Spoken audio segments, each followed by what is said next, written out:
Vous écoutez Samedi de lire avec l'auteur invité d'Amélie Boivin-Enfield. On est maintenant rendu au moment de l'émission. Mon auteur invité de cette semaine, Dany Leclerc, nous présente son livre Coup de cœur. Et Dany, tu as choisi Une saison dans la vie d'Emmanuel de Marie-Claire Blais. J'aimerais te demander pourquoi ce roman-là. Juste parce que c'est tellement un bon roman. C'est tellement beau. Moi, ce roman-là me fascine. Depuis la première fois que je l'ai lu, j'ai dû le relire une dizaine de fois facilement.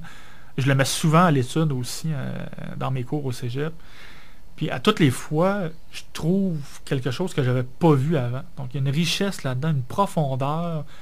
Derrière un livre qui n'a pas l'air si complexe que ça. Quand on lit une première fois, c'est comme, OK, l'histoire est intéressante. Ça se passe dans les années 30, au Québec, dans le Québec de la Grande Noirceur. Un Québec qui est vraiment très, très... C'est un roman qui n'est pas très joyeux. Mais il y a tellement d'autres choses à travers de ça. Il y a tellement de clins d'œil littéraires aussi.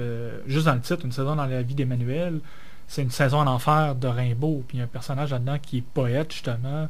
Donc il y a plein de clins d'œil comme ça. Il y a plein d'intertextualité, de coups de clins d'œil à d'autres œuvres. La Bible, entre autres, là, qui est omniprésente. Toute l'histoire de la chrétienté est très présente là-dedans. Parce qu'évidemment, dans le Québec des années 30, c'était omniprésent. Mm-hmm.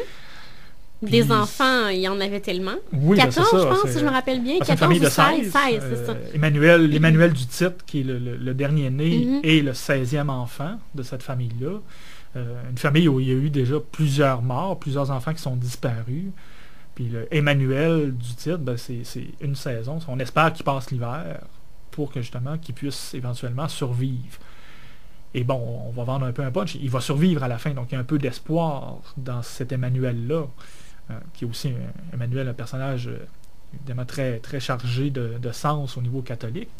Mais Emmanuel, c'est la survie finalement, c'est le renouveau qui apparaît à la fin du roman, malgré tout ce qui précède, toute la noirceur des débuts, donc du Québec, de la campagne des années 30, où le père travaille dans les champs, où la mère accouche le matin et le midi va dans les champs. On est loin de notre congé de maternité d'1 an. Là. Mm-hmm. C'est vraiment quelque chose d'autre. C'est la grand-mère qui s'occupe des enfants, qui élève les plus jeunes. Moi, je la trouve tellement drôle, cette grand-mère-là. Ah oui, le roman commence d'ailleurs avec cette figure-là, une espèce de figure presque royale. D'ailleurs, elle s'appelle Antoinette, donc c'est pas innocent. Il n'y a rien d'innocent dans ce roman-là. Tout est expliqué, tous les prénoms des personnages ont une symbolique, donc un sens qu'il faut chercher.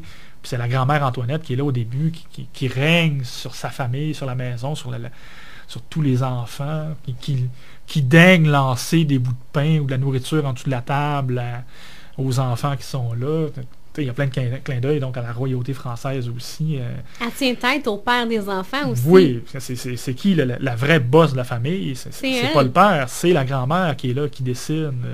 Donc on est dans une société matriarcale, comme c'était le cas justement on a souvent eu des pères silencieux au Québec. Mais c'est qui dirigeait? C'était les femmes.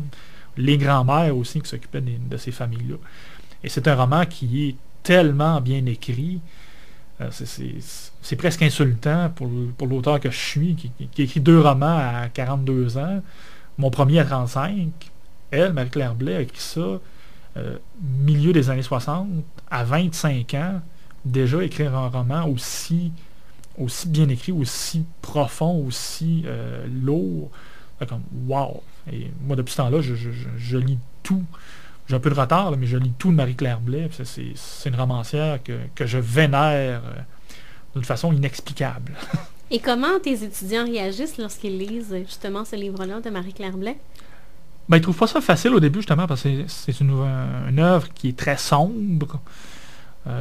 Mais une fois qu'on leur explique justement tous les fils historiques qu'il y a à travers de ça, pour bien comprendre justement le Québec des années 30, le Québec d'avant le refus global, d'avant la Révolution tranquille, quand on lit ce roman-là, puis qu'après on se compare, on voit tout le chemin que le Québec a parcouru. Parce que c'était vraiment une société très très pauvre à la campagne dans les années 30, justement après la grande crise de 1929. C'était une société où on mangeait de la misère, pas au sens propre, pas au sens figuré, au sens propre. Là. C'était vraiment très, très, très pauvre. Et on voit comment les familles faisaient pour survivre. Quand tu vois des enfants qui meurent dans ces familles-là, c'est d'une tristesse épouvantable. Puis on réagit même plus à ces morts-là. Ça devient presque une fatalité, une normalité. Mais on se réjouit même parce qu'ils vont bien manger quand quelqu'un décède. Oui, parce qu'il y a un des passages, en tout cas, drôles, entre guillemets, du roman, où on envisage la mort d'un des personnages, et grand-mère, justement, dans sa tête, est en train d'imaginer le buffet qu'ils vont avoir après les funérailles, le buffet que M. le curé va nous payer parce qu'il y a eu un mort, on va manger, puis là, elle commence à énumérer tous les mets qu'il va avoir sur la table.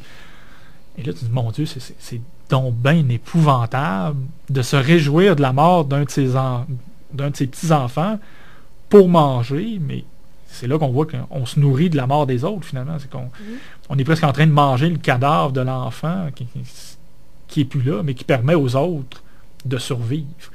Donc on voit là la lourdeur du propos, mais il y a aussi cet humour-là, un humour un peu noir, grinçant, qui est là, mais qui est présent dans tout le roman, justement, qui permet peut-être un peu, justement, de survivre à cette atmosphère-là qui n'est pas joyeuse, mais qui, à travers de tout ça, il y a quelques rayons de soleil, comme ça, quelques rayons d'humour qui permettent de traverser le livre. Et Dani, tu avais choisi un extrait que tu voulais lire aux auditeurs?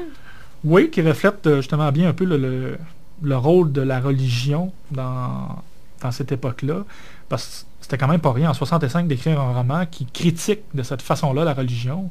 Aujourd'hui, on le sait avec tous les abus qu'il y a eu, donc on a levé le voile un peu là-dessus, mais Marie-Claire Blais en 1965, d'oser comme ça dans un roman mettre à jour les comportements des curés, c'était quelque chose d'assez audacieux. Et le passage que je lis se passe justement dans le noviciat où Jean Lemaigre va finir par être placé, où il va mourir finalement, mais où il y a le diable qui est là, et le diable n'a pas la figure qu'on lui prête habituellement.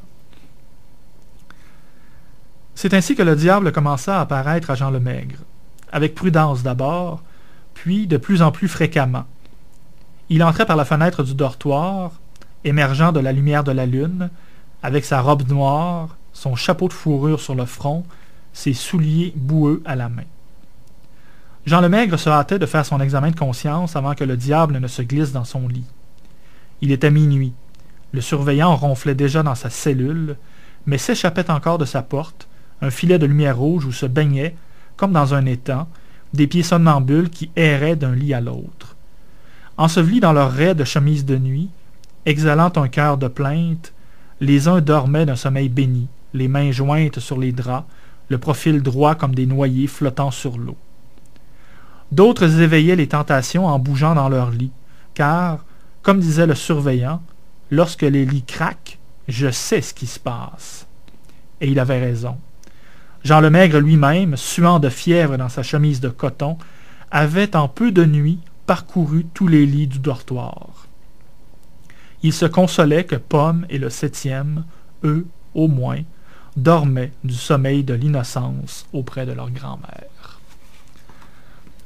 Donc déjà, ça montre que dans les noviciats... C'était pas évident. C'était pas évident, c'était peut-être pas aussi sage qu'on le pensait ou qu'on aurait aimé que ça se passe. Alors, on rappelle le titre, Une saison dans la vie d'Emmanuel de Marie-Claire Blais. Et au retour de la pause, c'est à mon tour de te présenter les livres que j'ai lus cette semaine.